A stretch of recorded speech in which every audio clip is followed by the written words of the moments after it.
Welcome to this post about Viking archaeology, in which I'll talk about new excavations and research on the great Viking Age trading towns. Now, what makes the Viking Age are ships. Ships are the means to transport and travel things and people between faraway places, and that's the reality which underlies a lot of the new developments that we see in this period. One of these developments is the rise of towns. And towns had their importance in the Viking Age as places where ships convened, where you could travel to and where you could exchange cargoes for other cargoes.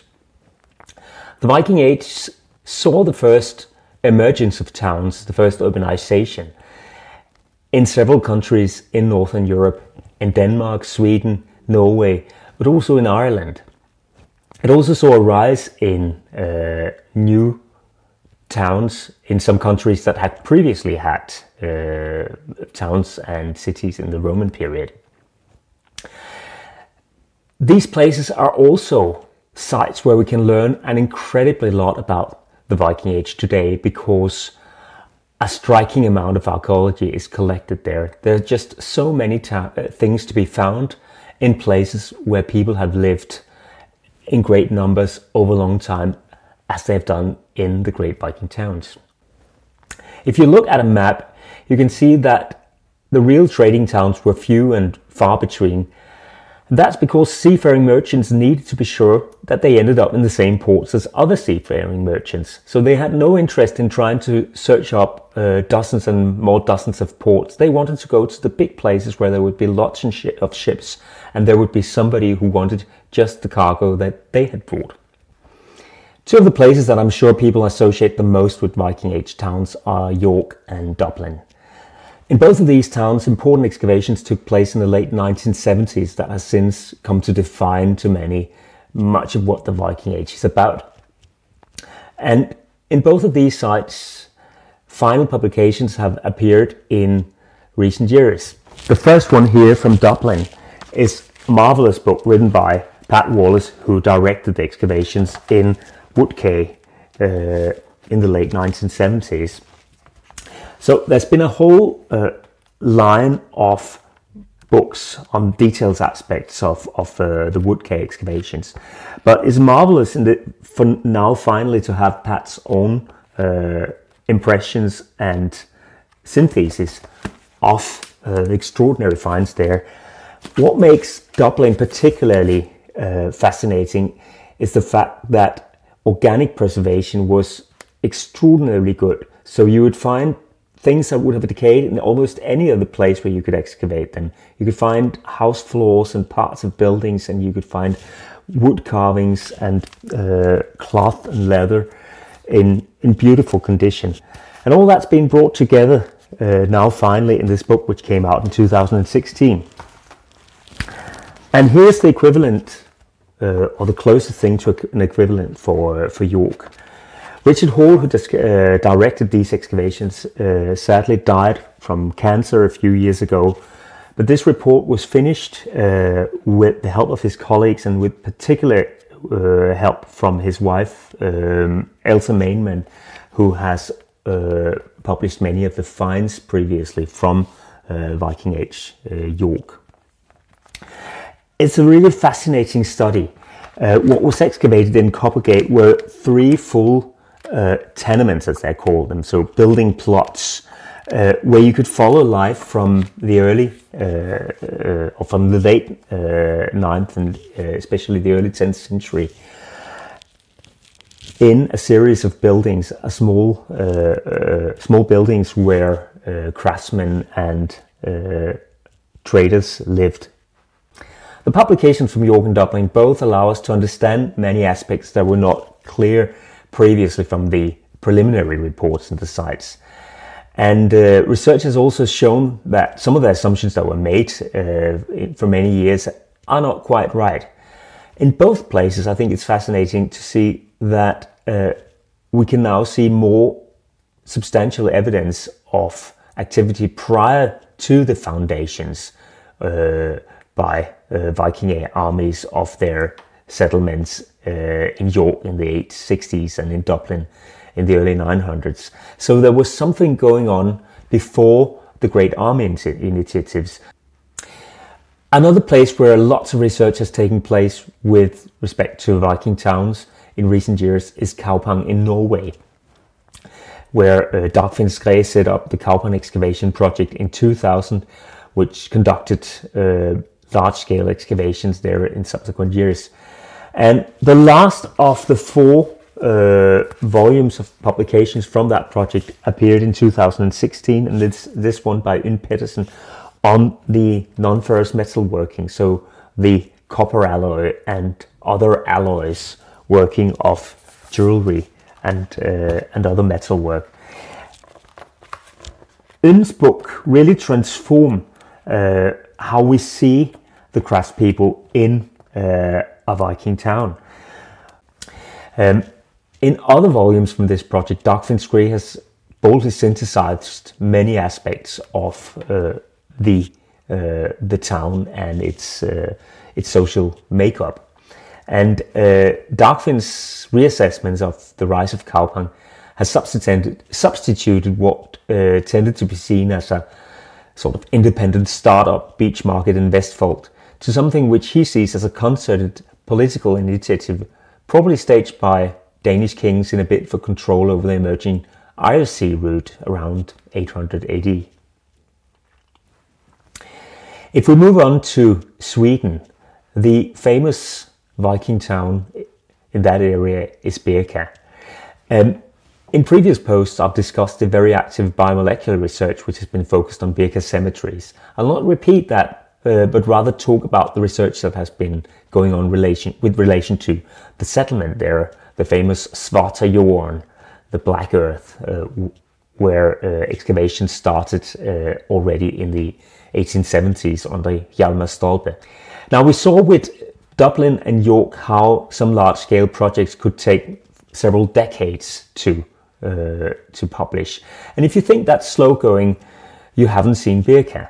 Because one of the extraordinary things that have been published in recent years from BIRKA, in fact in 2018, were the finds that were made by Hjalmar Stolpes in his excavations in the 1870s. So here we have an excavation which took almost 150 years to get into print. I think this is a new world record in archaeology. But the famous Black Earth Svarta Jorden has also produced more recent finds. In the 1990s, there was a big excavation project directed by Björn Ambroschani, and in recent years, the first volume of the findings of the key findings of stratigraphy and development of the site have been published. This was a book that many of us really looked forward to, and it's amazing now to be able to follow how the early stages of settlement in BIRKA unfolded. What Björn Ambroschani follows in this book is in fact a bronze casting, or in Pedersen would say a non-ferrous metalworking workshop, which was active for more than a generation, it seems, in the early period of BIRKA, and which produced beautiful oval brooches and other jewelry, including some cross ornaments that Björn links to the missionary Ansgar's visit in the 820s and 30s. Now, we're still missing the follow-up volume for this one, and we must hope that Björn gets to complete it. But meanwhile, you can get a sneak preview of what that will be about from a small paper which was put out in collaboration with Ingrid Gustin in a festschrift, where he discusses the fascinating merchant's house with lots of Eastern trade goods that was found in layers above the bronze casting workshop. Now, that hasn't been fully published, but it will certainly be an exciting book that we hope to see. There's been more recent work at BIRKA, but no more recent substantial publications. There's been lots of conference publications that has discussed various aspects, and I've listed some of them in the commentary for this post. There was also a few years ago Geophysical Perspectives, which offers some fantastic new starting points. There's a small paper published where you can see some of the fascinating detail that could be seen using a georadar at BIRKA. But so far these results are not fully processed, nor have there been detailed excavations or analysis to follow them up. Again, I give the references to some of these in the descriptions to this post, and many of them can be found online if you would want to learn more. Now, it's not just in the Scandinavian countries that we find towns emerging in the Viking Age. On the southern coast of the Baltic Sea, in the Slavic lands, there are also important places which mirror developments in the Scandinavian towns quite closely. The most famous of these is probably Wollin in western Poland, which was excavated for many years and is now more fully published by Błażej Stanisławski in collaboration with Filipowiak, who conducted previous excavations. There was several volumes that came out in the past 5 or 6 years. But another site that I wish to flag up has not been known for so long. It's a relatively new site in that it was first discovered really in the 1990s, and much excavations have taken place within the last 20 years. A series of books have come out on this place, Truso or Janów Pomorski in eastern Poland. It's a really fascinating site because it's from a Scandinavian perspective in the far corner of the Baltic, and yet if you look at the finds, this is truly a melting pot with very close Scandinavian contacts. You could take a showcase of finds from Truso and put them next to one from BIRKA or Ribe in Denmark, and you wouldn't quite know which was which. That's one of the aspects which really talks to the connectivity of these Viking Age sites. Now, if you don't speak Polish, another great language to speak if you want to know everything about Viking Age towns is German. There's been a fascinating body of great research published in German in recent years. That's also because new sites have emerged just as they have in Truso in Poland. Groß-Schronkendorf, which is close to Wismar in the German Baltic Sea coast, is probably the site of what written sources called Rerik, which was contested in the skirmishes between Hjalmar and his contemporary, the Danish king Godfred, just after 800. And at this place, researchers found in the 1990s the traces of a hitherto unknown trading town or emporium, which had its heyday in the 8th century, so in the build-up to the Viking Age. And the results confirm pretty closely what was suggested by the written sources, that this was a place which was more or less closed down around 810, which is, according to the written sources, when King Godfred chose to move the merchants from Rerik and into his newly founded site, Hedeby. There's been a fascinating stream of books appearing about the great excavations in Groß-Schronkendorf, about the pottery, about the house remains, about the zoo archaeology, and about the cemetery, the Huayra De Mer Cemetery, which is perhaps one of the most interesting aspects of this place, which has people buried in boats in Scandinavian fashion and in cremation graves, inhumation graves. A great motley, just as you would think that an international trading place cemetery would look like.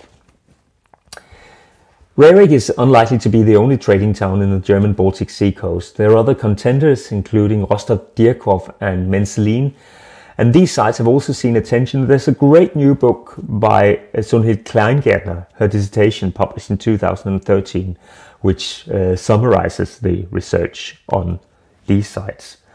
There's also been a large-scale German research project known colloquially as the Hafen Project, which has conducted various kinds of prospections and excavations in several of these sites. The results are not fully published. There's been some few papers that looks very promising, and I'm sure that we will learn more about these excavations shortly.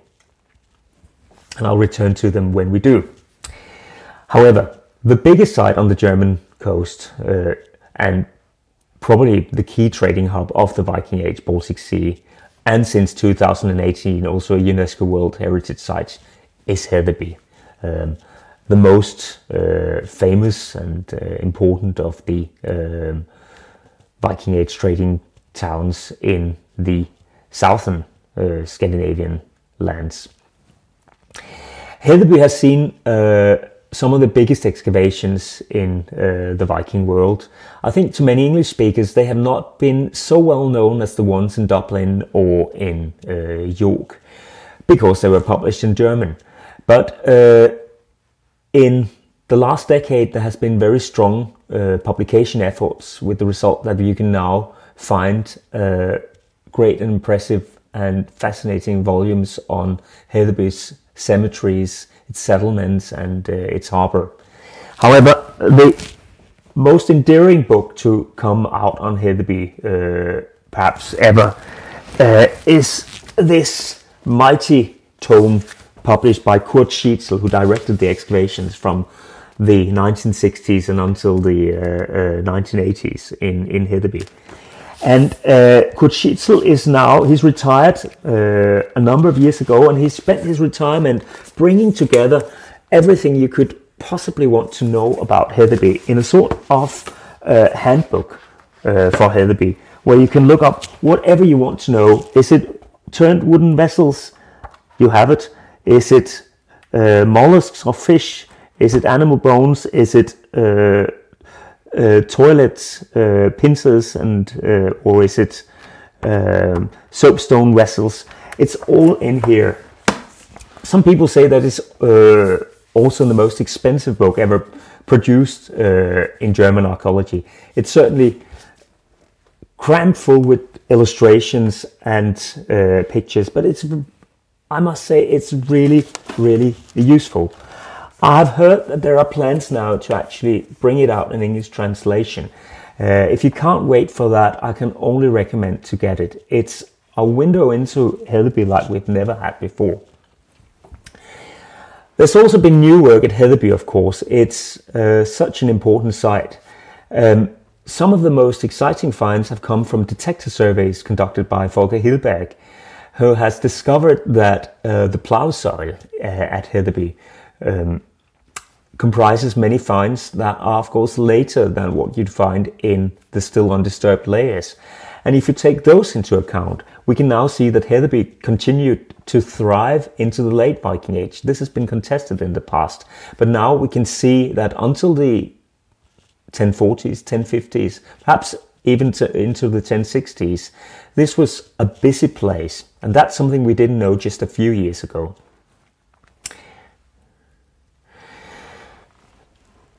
Past research in many Viking Age towns has been on a large scale, trying to cope with the task of understanding a whole town. What is increasingly being called for now are more detailed forms of research and excavation strategies, and such high-definition techniques have recently been applied in excavations that I have been conducting with a team of colleagues in Ribe in Denmark. Until now, the fullest view you can get of Ribe are probably these two books, published in 2006 by Claus Verweile, who has excavated almost anything in Ribe in the 1990s and 2000s. And they were published in Danish, but there is a great English summary for those who would struggle with the Danish. Despite all this work, much of which was rescue work, there was still obviously a lot to be learned about Ribe, and what was really badly needed was a site where you could do like a small Coppergate excavation, where you could open a reasonably large surface and understand the context of what you were excavating. This was not possible in most of the previous excavations. And this is what was done in 2017 to 18 in the Northern Emporium project, which excavated a part of this 8th and 9th century streetscape with articulated building remains and prolific remains of crafts of all sorts: comb making, bead making, leather working, iron making. This excavation, which I took part in, also made extensive use of new documentation methods, including geoarchaeology and 3D documentation, which means that there's a record which allows us to analyze this site in a way which will be different to what has been seen in previous Viking towns. The excavations were completed in the autumn of 2018, and so far we've only got some preliminary reports, and I put a few links below this post. You can also catch glimpses of the excavations on the project's Facebook page called Northern Emporium. So, how has research been transformed by all this effort? Well, certainly many of the individual site histories have changed, but I also think there's been a broader shift. In the past, towns were often seen as simply an aspect of political organization. Kings made them to control trade. That was the common verdict. Now we increasingly explore towns in terms of social communities and their networks.